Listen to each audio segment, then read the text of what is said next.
Ancelotti a choisi son attaque pour la Supercoupe de l'UEFA. Le premier grand rendez-vous des Madrilènes approche à grands pas. D'ici 4 jours, le Real va disputer dans un match unique le premier des 7 titres possibles cette saison. Cette finale est marquée d'une croix rouge dans le calendrier de la Casablanca comme celui de l'Atalanta depuis des semaines maintenant. Le vainqueur de la dernière Ligue des Champions sera opposé à celui de l'Europa League, le 14 août prochain à Varsovie. Malgré une pré-saison tronquée pour certains internationaux revenus très tard, le Real Madrid enchaîne les entraînements à Valdebebas avec les derniers arrivés avec un seul objectif, faire que tout ce beau monde soit prêt à soulever le premier titre d'une saison qui s'annonce particulièrement longue. L'Atalanta Bergame, de son côté, connaît quelques remous en interne, avec notamment l'un de ses cadres qui a décidé de forcer son départ, mais nul doute que les Italiens et leur coach Gasperini se préparent aussi avec minutie à créer la surprise dans 4 jours, eux qui sont évidemment loin d'être favoris pour ce choc. Depuis que le groupe est au complet à Madrid, Ancelotti, avec l'aide de son bras droit Antonio Pintus, enchaîne les tests et analyse la forme de chacun. Ce samedi, lors de la séance du jour à Valdebebas, le technicien a d'ailleurs testé sur terrain réduit ce qui pourrait bien être l'attaque qui débutera mercredi prochain en Pologne. Une ligne offensive essayée par l'Italien qui vient confirmer ce que lui-même avouait, le 4-3-3 pourrait être plus utilisé cette saison. Car si certains pensaient que Mbappé viendrait remplacer numériquement Rodrigo dans le 4-4 de Losange où figure Bellingham en pointe du Losange, il semblerait que Carleto n'ait pas envie de pousser Rodrigo Goes aussi vite sur le banc. Lors de ces petits matchs d'essai, Ancelotti a donc choisi d'aligner l'indiscutable Vinicius à gauche, Mbappé en pointe et Rodrigo à droite. Un trio offensif qui devrait toutefois profiter d'une liberté de mouvement rarement vue, car comme le répète toujours l'entraîneur aux 5 Ligues des Champions, ces stars ont la qualité pour permuter et mettre à mal les défenses. Des défenses qui risquent fort de souffrir si Vinicius, Mbappé et Rodrigo prennent l'habitude d'échanger en continu leur position sur le terrain durant les matchs pour un premier aperçu de cela, et surtout voir Mbappé faire ses grands débuts en blanc. Le rendez-vous est donné dans 4 jours, à 21 h pour la Supercoupe de l'UEFA. Le geste de grande classe de Rudiger envers un jeune coéquipier. Antonio Rudiger est le genre de joueur détesté par ses adversaires mais particulièrement apprécié par ses coéquipiers et supporters. Il a la réputation d'être un joueur parfois trop à la limite, à la défense agressive, dur sur l'homme et aux méthodes parfois déstabilisantes, mais Antonio Rudiger a également un très grand cœur et il vient à nouveau de le démontrer avec l'un de ses jeunes coéquipiers au Real Madrid.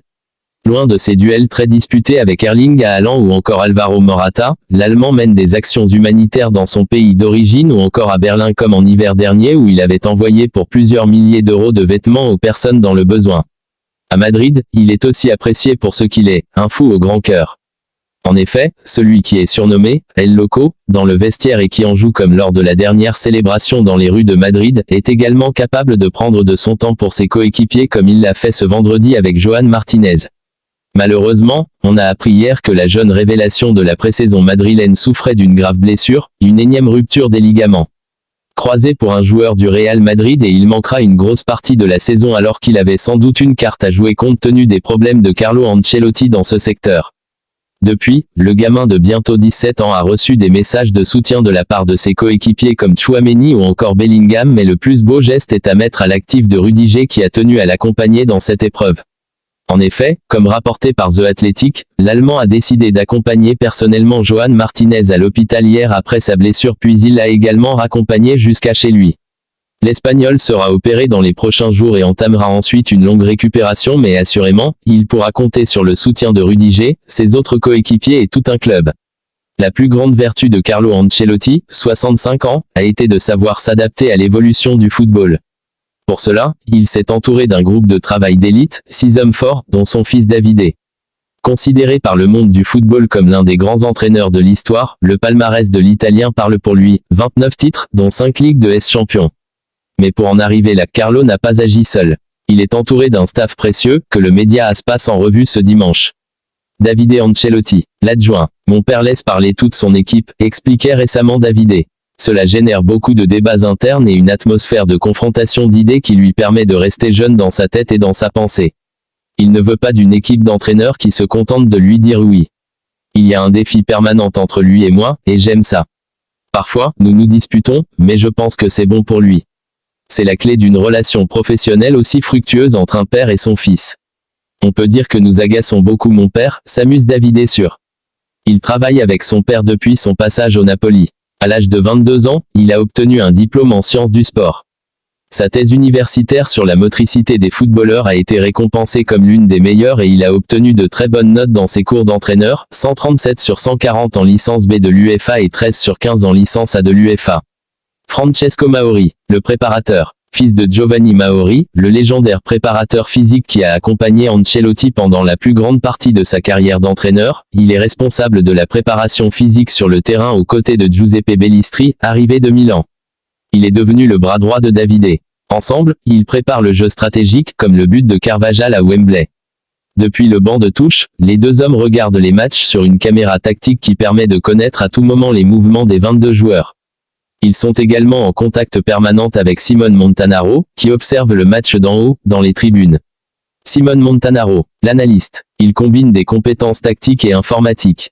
Il a commencé chez les jeunes de la Roma, et c'est avec Luis Enrique qu'il a fait le grand saut, en lui faisant des rapports sur les adversaires et en l'aidant à coder les programmes d'analyse. Il a ensuite été appelé par Montella, qu'il avait en fait promu avant Luis Enrique à la Roma, et a passé du temps avec lui à la Fiorentina, à Milan, à la Sampdoria et à Séville. Ancelotti est alors allé le chercher à Naples et depuis, ils sont ensemble, d'abord à Everton, puis aujourd'hui à Madrid. Mino Fulco, le nutritionniste. Gendre d'Ancelotti, il est l'un des meilleurs dans le domaine de la nutrition sportive. Spécialiste de la performance et de la récupération, il introduit de nombreux autres paramètres en plus de ceux obtenus avec les GPS. Thermographie ou biomarqueurs sont quelques-uns de ces outils. Luis Llopis, l'entraîneur des gardiens. Il est apparu pour la première fois dans l'équipe de jeunes de Madrid en 2005. Il a rejoint l'équipe première en provenance de Grenade, sous la direction de Caparros. Il est plus qu'un entraîneur des gardiens pour Ancelotti. Il s'occupe aussi de la tactique. Après le départ de Zidane, il est allé à la Real Sociedad, mais il est revenu. C'est un érudit du football et son travail sur les séances de tir au but est également fondamental. Antonio Pintus, le préparateur physique. Sa méthode est devenue célèbre. Il est arrivé pendant la première période de Zidane. Après avoir quitté le club, il est revenu dans l'organigramme sur décision du club lui-même. Quand Ancelotti est revenu à Madrid, l'Italien a accepté avec plaisir que Pintus soit chargé de s'occuper de la préparation physique. Il a récemment été invité à travailler avec la NASA, tant ses méthodes sont réputées. C'est l'une des clés des triomphes du Real Madrid ces dernières années.